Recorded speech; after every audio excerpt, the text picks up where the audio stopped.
नमस्कार। आज के इस वीडियो में हम देखेंगे हाल ही में जो सीजीपीएससी द्वारा पीयून की भर्ती परीक्षा आयोजित होने वाली है उससे संबंधित महत्वपूर्ण प्रश्न। काफ़ी इंपॉर्टेंट होने वाला ये वीडियो, तो चलिए शुरू करते हैं। पहला प्रश्न देखिए, छत्तीसगढ़ में नल वंश के शासकों का शासन करने का प्रमाण किस अभिलेख से मिला है? तो इसका जो राइट आंसर होगा ऑप्शन बी, राजिम अभिलेख। तो राजिम अभिलेख से मिला है नल शासकों का छत्तीसगढ़ में शासन करने का प्रमाण। और इन्होंने लगभग 5वीं से 12वीं शताब्दी तक छत्तीसगढ़ में शासन किया था। और नल वंश का जो संस्थापक था वह वरहराज था। और इन्होंने अपनी जो राजधानी थी वो कोरापुट क्षेत्र में बनाया था, जो कि उड़ीसा और पुष्करी के क्षेत्र में पड़ता है। दूसरा प्रश्न, छत्तीसगढ़ से उत्खनित लौह खनिज मुख्य रूप से किस देश को निर्यात किया जाता है? काफ़ी इंपॉर्टेंट क्वेश्चन है। तो ऑप्शन ए जापान हो जाएगा इसका सही आंसर। तो जापान को निर्यात किया जाता है छत्तीसगढ़ का जो लौह खनिज है। तीसरा प्रश्न, निम्न में से कौन सा शासक सरबपुरीय वंश से संबंधित नहीं है? तो उदयन हो जाएगा ऑप्शन डी, उदयन। ये पांडु वंशीय शासक है, ये पांडु वंश के संस्थापक भी रह चुके हैं, Udayan. Option D right answer होगा। चौथा प्रश्न, काकड़ी नाड़ा अधिवेशन 1923 में छत्तीसगढ़ से किसने नेतृत्व किया था? तो इसका आंसर होगा ऑप्शन ए, नारायण राव मेघावाले। तो काकड़ी नाड़ा जो अधिवेशन हुआ था 1923 में, छत्तीसगढ़ से नारायण राव मेघावाले और पंडित सुंदरलाल शर्मा ने नेतृत्व किया था।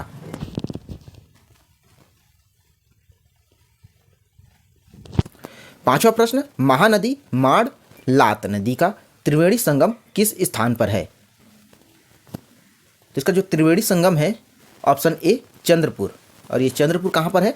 तो जांजगीर चांपा में, जहाँ पर ये तीनों नदियों का संगम होता है। छत्तीसगढ़ के किस जिले में मूंगफली का सर्वाधिक उत्पादन होता है? तो मूंगफली का सर्वाधिक उत्पादन होता है रायगढ़ जिले में। ऑप्शन ए, रायगढ़ जिला। निम्न में से कौन सा जनजाति नृत्य शीत ऋतु में विजयदशमी के अवसर पर किया जाता है? क्वेश्चन को थोड़ा घुमाकर पूछा गया है। इसका आंसर होगा ऑप्शन सी, बिल्मा नृत्य। और बिल्मा नृत्य किनके द्वारा किया जाता है? तो बैगा जनजातियों द्वारा किया जाता है। आठवां प्रश्न, छत्तीसगढ़ में दिया जाने वाला गुंडाधुर सम्मान के प्रथम प्राप्तकर्ता कौन थे? तो आंसर होगा ऑप्शन डी, आशीष अरोड़ा। ये गुंडाधुर सम्मान के प्रथम प्राप्तकर्ता थे। और गुंडाधुर सम्मान किस क्षेत्र में दिया जाता है? तो खेल के क्षेत्र में। छत्तीसगढ़ से सर्वप्रथम पद्म भूषण सम्मान किसे मिला था? तो आंसर हो जाएगा हबीब तनवीर। इन्हें पद्म भूषण सम्मान मिला था। अगर बात करें कि पद्म पुरस्कार के तीनों पुरस्कार के प्राप्तकर्ता कौन है, तो तीजन बाई। पद्म विभूषण, पद्म भूषण और पद्मश्री, ये तीनों पुरस्कार तीजन बाई को मिल चुका है।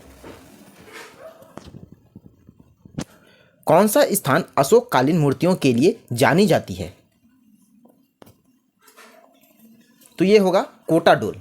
कोटाडोल जो कि कोरिया जिले में पड़ता है, सोनहत तहसील में, वहाँ पर अशोककालीन मूर्तियाँ पाई गई हैं। पंडित सुंदरलाल शर्मा ने कांग्रेस के सदस्य कब बने थे? तो ये 1906 में बने थे कांग्रेस के सदस्य, पंडित सुंदरलाल शर्मा।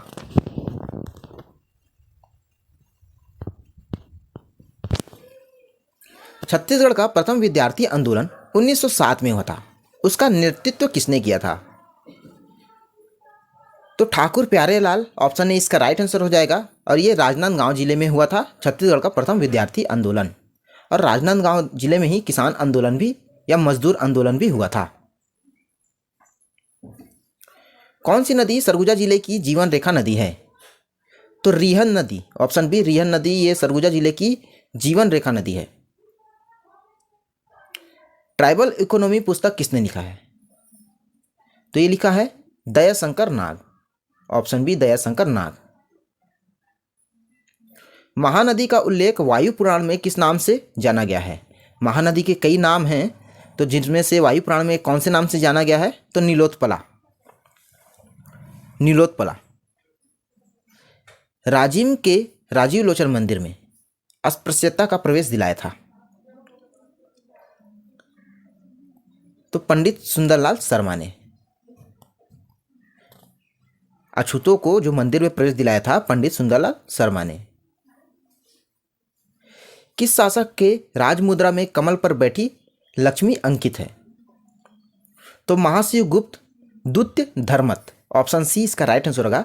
इनकी जो मुद्रा थी उसमें कमल पर बैठी लक्ष्मी अंकित है। छत्तीसगढ़ की कौन सी नदी गोदावरी की एक मशहूर सहायक नदी है? तो इंद्रावती नदी। ये बस्तर संभाग में प्रवाहित होती है। इंद्रावती नदी ये गोदावरी नदी की प्रमुख सहायक नदी है और इसी पर बस्तर जिले में चित्रकूट जलप्रपात निर्मित है। किसे पांडवनी का गुरु कहा जाता है? तो झाड़ू राम देवांगन, इन्हें पांडवानी का गुरु कहा जाता है।